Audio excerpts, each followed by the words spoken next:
ngoku Natu kajela imtina kajela ngoku Natu kajela gasheva kajela Faarfataan Salamoon Alamuu faarfannaa ergaa fi dhaamsa hin qabne yookiis immoo hiikkaa hin qabne waltajjii gubbaatti faarfachuunsaa komii guddaa kaasee fi hiikkaa faarfannaa sanaa akka nu deebisu jechuun namoonni hedduun komii gurguddaa. Faarfataan Alamuu Mokonnoon sirna gaa'ela isaa keessatti mudannoo fi komii isaa dhiyeeffate. Egaa waggoota 2004 akka sirna gaa'ela isaa fuudhuuf qophaa'e keessatti rakkoo gurguddaan akka isa mudatee fi akkasumas illee faarfannaa. Arranaaf sura ga'ee maaf salphate dhugaani. Arranaaf sura ga'ee maaf gatii dhabe dhugaani. Nagaa fi ararrii jaalalli waaqayyoo isiniif haa baay'atu. Hordoftoonni Saaroon Entertainment biyya keessaa fi biyya alaa nageenya keenya kan jaalalaa fi kabajaa haala isin jirtan hundumaatti isin haa qaqqabu. Egaa faarfataan Salamoon Alamuu gidduu kana yookiis immoo torbee kana keessa balleessaa hojjete. Faarfataan Salamoon Alamuu faarfannaa ergaa fi dhaamsa hin qabne yookiis immoo hiikkaa hin qabne waltajjii gubbaatti faarfachuunsaa komii guddaa kaasee fi hiikkaa faarfannaa sanaa akka nu deebisu jechuun namoonni hedduun komii gurguddaa kaasaniiru. Egaa haa ta'uyyuu malee mucaan maaliif akka faarfatee fi maaliif akka jedhu hanga ammaatti illee deebii inni kenne tokkollee hin jiru. Kajela ngoku Natu kajela imtina kajela Latun kajela ngoku Latun kajela ngoku Latu kajela gasheva kajela Haa ta'uyyuu malee namoonni hedduun isaanii komii kan kaasanii fi irratti gungumii gurguddaa gaggeessaa kan jiran namoota hedduudha. Innis egaa waltajjii gubbaarratti namoonni hedduun miira keessa galeetu akkas jecha jedhuudhaan komii gurguddaa irratti kaasaa jiru. Egaa faarfataan Salamoon Alamuu yeroo torbee kana keessa yookiis immoo ji'a kana keessa wantoota lamaan seexanni akka isa kasastee asumarraan hubadha. Fuudheera jechuun maqa balleessii akkuma gaggeessite amma immoo isteejirratti dogoggoree jechuun haamilee buusuudhaa fi mataa keessa garro kutuudhaaf seexanni bodeessaa akka diriirfate amantoonni waaqayyoo irratti beeku. Gaasheefaatu kajeelaa intiniifaatu kajeela jedhee osoo faarfatuu dhaga'ame. Jechuma kana isanni dubbatee isteejjii yookiis immoo waltajjii gubbaarratti gara hedduutti hiikamuudhaan namoota hedduu faarfannaa hiikaa hin qabne yookiis immoo faarfannaan sun hiikaan ala. Gaasheefaa jechuun maal jechuudha? Intiniifaa jechuunis maalidha? Sababa maaliif akka akkas jedhee fi maaliifis immoo sanuu miidiyaa irratti akka kanatti dubbachuu danda'e? Wanti jiru kallattii namoota hedduuti. Keessumaayyuu amantoota mana waaqayyoo keessa jiranirraan komii gurguddaan irratti ka'e. Jecha inni jedhe kana gara hundumaatti namni akkuma isatti fakkaatee fi garuma barbaadetti hiikkateetu kan inni gidduu kana yookiis immoo torbee kana komii gurguddaa kaasee jiru. Nama sammuun isaanii madooshaa wanti hundumtuu mismaara itti fakkaata. Akkuma jedhamee mammaakamu namni ofiisaa akkuma ofiisaatti yaaduu of se'uu danda'a. Gaasheefaatu jechuus namoota gurguddoo abbaa qabeenyaa namoota taayitaa gurguddaa qaban jechuu barbaadeeti ta'a. Wanti inni jechuu barbaade wanti hanga ammaatti ifoomee akkasumas inni deebii tokkollee kenne hin jiru malee akka seexanni sammuu qabaltee namni akka barbaade itti yaadu yookiis immoo akka inni hidhatu sanaafis miti. Intiniifaa jechuunis kanuma ibsuu barbaadeeti. Namoonni jedhanii yaada dhuunfaa isaanii ibsatanii ajandaa egaa kana godhatanii torbee kanas irratti gilimbisamaa jira. Egaa namoonni tokkos immoo akkas jechuudhaanii dubbatanii jiru. Egaa daa'imummaa isaatii kaasee nama dibamaadha. Kanaafiyyuu inni humaa waan balleessee tokkollee hin qabu. Haa ta'uyyuu malee dogoggoruus ni danda'a. Kanaafuu gorfamuu danda'a. Gaafan kana jedhu namni daa'imummaan dibamuu hin dogoggoru jechuu miti. Kan hin dogoggorree biyya lafaarra jiraate kan darbes Yesuus ilma Waaqayyoo yoo ta'e malee dhalli namaa kamiyyuu guyyaadhaa gara guyyaatti dogoggoraa oola.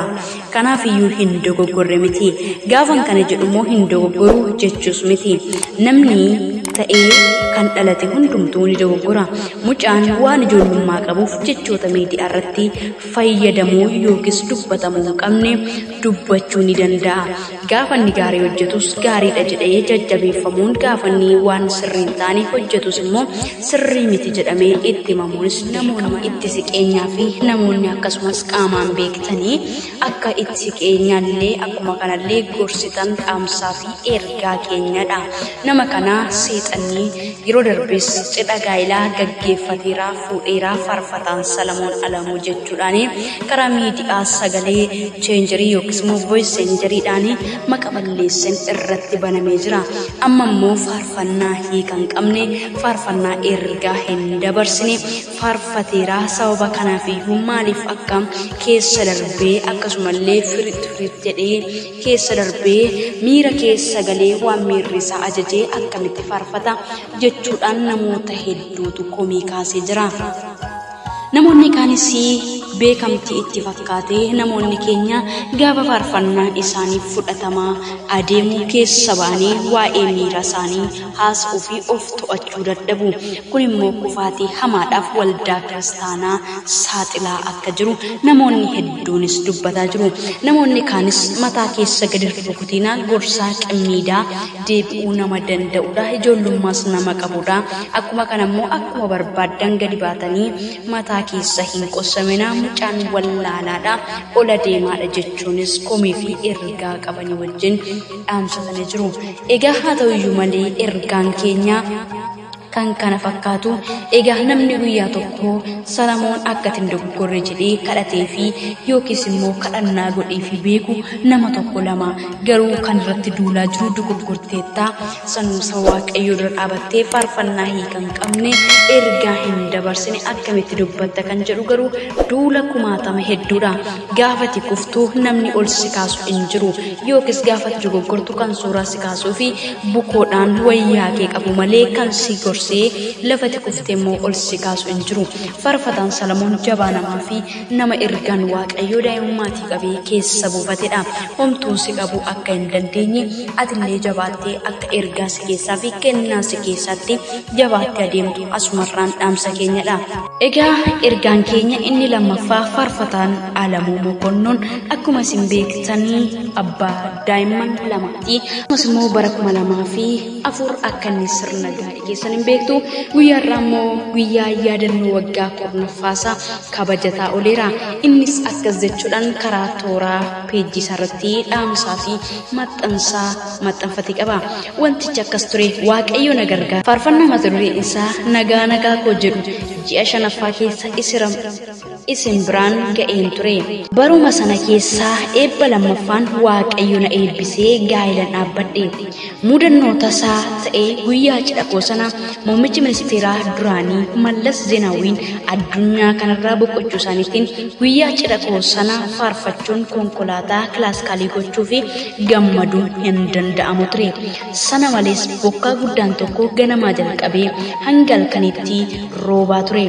Kan darbee har'a waggaa 10ffaa keenya yeroo kabajnu waggoota dabarsine keessatti argachuu fi dhabuu, gammaduu, gadduu waan hundumaa keessatti nu gargaaree kan nu bira dhaabbate Gooftaa keenya Yesuus Kiristoosiif galanni haa ta'u. Gammachuu fi guyyaa yaadannoo kana kabajuudhaaf namoonni waliin hirmaatan Waaqayyo isin haa eebbisu jechuun jaalladha. Akkuma kana waggaa 10ffaasaa akka kabajatee jiruu fi guyyaa inni jalqabaa fuudhaaf qophaa'e yookiis guyyaa cidhasaa sana garuu kilaasikaalii gammachuun hin danda'amu ture. Sanuma keessatti garuu Waaqayyo isa gargaaree abbaa ilmaanis ta'e eebba Waaqayyo gaa'ila keessaa namaaf kennus dhamdhamatee guyyaa 10ffaasaa yookiis immoo sirna gaa'ila isaanii waggaa 10ffaasaa kabajatee ooleera. Ammallee maatii nagaa fi gammachuu gaafa hundumaayyuu dhalootaaf fakkeenya ta'u Waaqayyo si'a taasisu. Oduun guyyaa irraatiif qabannee hanga ammaatti wajjin turre kana fakkaataa nagaatiin.